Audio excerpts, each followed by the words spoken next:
భద్రాద్రి కొత్తగూడెం జిల్లా కొత్తగూడెంలో రేణుకా చౌదరి విస్తృతంగా పర్యటించారు. ఈ సందర్భంగా కాంగ్రెస్ సిపిఐ పార్టీ శ్రేణులు రేణుక చౌదరికి ఘన స్వాగతం పలికాయి. రైల్వే స్టేషన్లో రోడ్డు విస్తరణ పనులను పరిశీలించి అధికారులను వివరాలు అడిగి తెలుసుకున్నారు. కొత్తగూడెం క్లబ్ వేదికగా కొత్తగూడెం నియోజకవర్గ పరిధిలోని 167 మందికి లబ్ధిదారులకు కళ్యాణ లక్ష్మీ షాదీ ముబారక్ చెక్కులు, 130 లబ్ధిదారులకు సీఎం రిలీఫ్ ఫండ్ చెక్కులను ఎమ్మెల్యే కూనంనేని సాంబశివరావుతో కలిసి పంపిణీ చేశారు. ఈ సందర్భంగా రేణుక చౌదరి విలేకరుల సమావేశంలో మాట్లాడుతూ, రాష్ట్ర ప్రభుత్వం స్థానిక సంస్థల్లో బీసీలకు 42% రిజర్వేషన్ కల్పించడం పట్ల పండగ వాతావరణం నెలకొందని తెలిపారు. సమాజంలో మహిళ ఎన్నో కష్టాలకు గురవుతుందని, ఆడపిల్ల పుడితే బాధపడకుండా వారికి చదువుల్లో, ఉద్యోగాల్లో సమాన అవకాశాలు కల్పిస్తే ఉన్నత స్థితికి ఎదుగుతారని, మహిళా సంక్షేమానికి కట్టుబడి కాంగ్రెస్ ప్రభుత్వం పలు అభివృద్ధి సంక్షేమ కార్యక్రమాలను నిర్వహిస్తున్నట్లు తెలిపారు. పారిశ్రామికంగా భద్రాద్రి కొత్తగూడెం జిల్లా అభివృద్ధిలో ముందుకు వెళుతుందని, కొత్తగూడెంలో ఎయిర్పోర్ట్ ఆవశ్యకత ఎంతైనా ఉందన్నారు. ఇందుకు తన వంతు కృషి చేస్తానని తెలిపారు.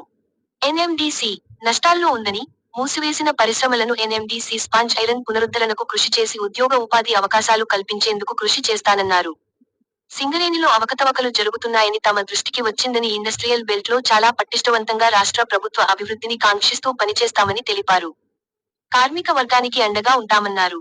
ఖమ్మంలో కేంద్రీయ విద్యాలయం తీసుకురావడం జరిగిందన్నారు. కొత్తగూడెంలో కూడా అందుకు ప్రపోజల్ పెడితే అప్పటి కేసీఆర్ ప్రభుత్వం నిర్లక్ష్యం చేసిందని విమర్శించారు. కేంద్రీయ విద్యాలయం ఏర్పాటుతో ఇతర ప్రైవేటు విద్యాసంస్థలు మంచి విద్యను అందించేందుకు పోటీ పడతాయని, జిల్లాలోని విద్యార్థులకు నాణ్యమైన విద్య అందే అవకాశం ఉంటుందన్నారు.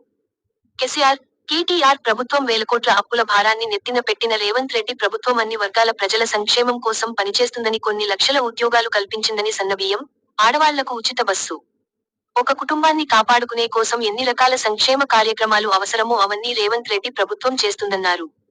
భద్రాచలం శ్రీ సీతారామస్వామి 5 మండలాలను తిరిగి పొందేలా కృషి చేస్తానని, నిరంతరం ప్రజల్లో మమేకమై పనిచేస్తున్న కూనంనేని సాంబశివరావుకు తమ వంతు సహకారం అందిస్తామని అన్నారు. Kalyana Lakshmi, Shaadi Mubarak, CM relief fund చెక్కుల పంపిణీ కార్యక్రమంలో భాగస్వామ్యం చేసినందుకు ఎమ్మెల్యేకు ధన్యవాదాలు తెలిపారు. ఉద్యోగ అవకాశాలు, రాజకీయాల్లో అవకాశాలు కలిగించే నిర్ణయానికి ఇవాళ జిల్లా అంతా కూడా నేను పర్యటన చేస్తూ చాలా మంది ముందుకొచ్చి స్పందించి పండగలుగా ఇక్కడ జరుపుకుంటున్నాము. అదే సందర్భంగా ఇవాళ కొత్తగూడెం రావటం, శాసనసభ్యులు వారు కూనంనేని సాంబశివరావు గారు వెరీ కైండ్లీ నాకు ఒక ఇన్విటేషన్ ఇచ్చారు. ఇక్కడికి వచ్చి షాదీ ముబారక్, అదే విధంగా కళ్యాణ లక్ష్మి చెక్స్ పంచడం జరిగింది.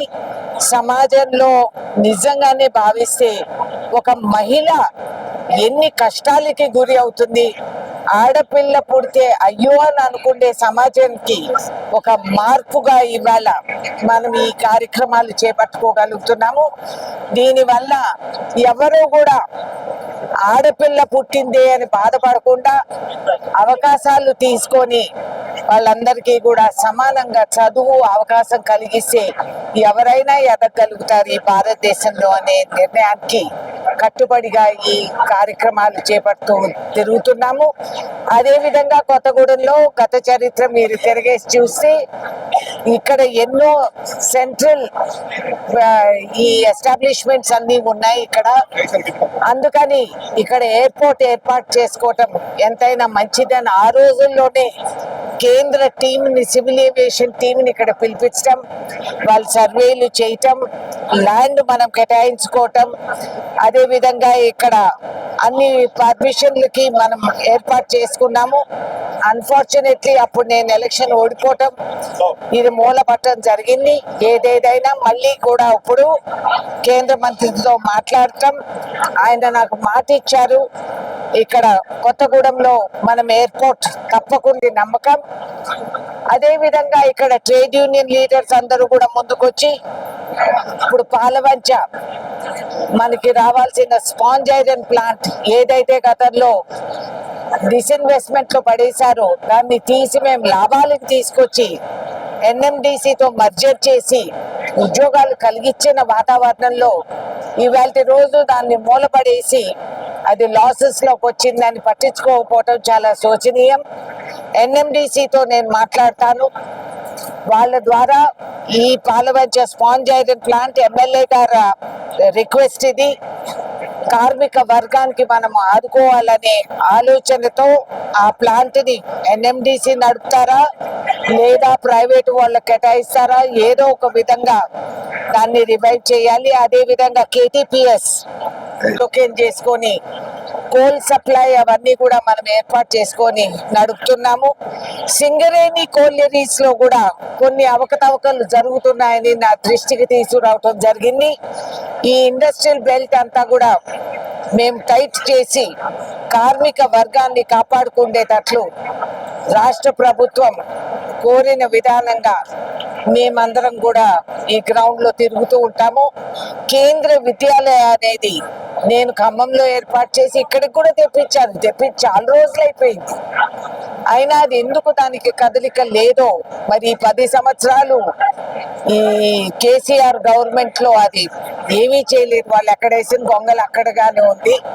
అది అతి త్వరలో దాన్ని ఏర్పాటు చేసి ఇక్కడ పిల్లలకు స్కూల్ కి అది మనకు ఉపయోగపడుతుంది. కేవలం ఒక కేంద్ర విద్యాలయం రావటం గొప్ప కాదు. కేంద్ర విద్యాలయం రావటంతో మిగతా ప్రైవేట్ స్కూల్స్ అందరూ కూడా వాళ్ళ స్టాండర్డ్ వాళ్ళు పెంచుకుంటారు. ఒక క్వాలిటీ ఎడ్యుకేషన్ వస్తుంది. మన రాష్ట్రంలో మన జిల్లాలో ఖమ్మం దొరకటం, ఈ విధంగా ఎంతమందో నిస్వార్థ సేవ చేస్తూ గవర్నమెంట్ స్కూల్స్ లో టీచర్లు వాళ్ళందరినీ కూడా నేను ప్రత్యేకంగా అభినందిస్తున్నాను.